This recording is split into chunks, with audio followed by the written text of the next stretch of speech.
akan membahas topik yang sangat penting, yaitu manajemen risiko dalam UMKM, khususnya pada sektor kerajinan gerabah. Kenapa? Karena UMKM adalah tulang punggung perekonomian Indonesia, tapi juga rentan terhadap risiko bisnis. Tahukah kamu, banyak UMKM di Indonesia tumbang, bukan hanya karena persaingan, tapi juga karena tidak siap menanggung resiko. Mulai dari harga bahan baku naik tiba-tiba, tren pasar yang berubah, selain ini distribusi. Contohnya pada UMKM kerajinan gerabah, harga tanah liat melonjak, pengiriman produk rentan pecah, atau penjualan lesu dalam pandemi. Ada 3 langkah utama. Yang pertama ada identifikasi risiko. Misalnya, bahan baku terbatas, cuaca mempengaruhi produksi atau permintaan menurun. Yang kedua ada analisis risiko. Seberapa besar dampaknya? Apakah bisa mengurangi produksi, menurunkan kualitas, atau mengurangi pendapatan?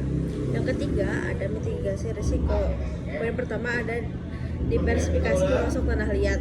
Poin kedua ada menyediakan cadangan dana darurat, dan poin ketiga ada membuat kontrak distribusi yang lebih aman. Dengan langkah ini, UMKM tidak hanya reaktif tapi juga proaktif menghadapi ketidakpastian.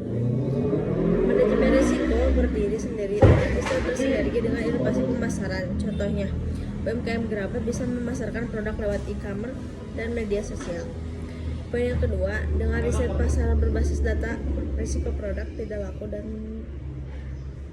bisa ditekan. Jika UMKM menerapkan manajemen risiko terstruktur, ada banyak manfaat. Poin yang pertama ada efisiensi operasional, yaitu produksi lebih terencana. Dan poin kedua ada daya saing meningkat, bisa bersaing di pasar lokal maupun global.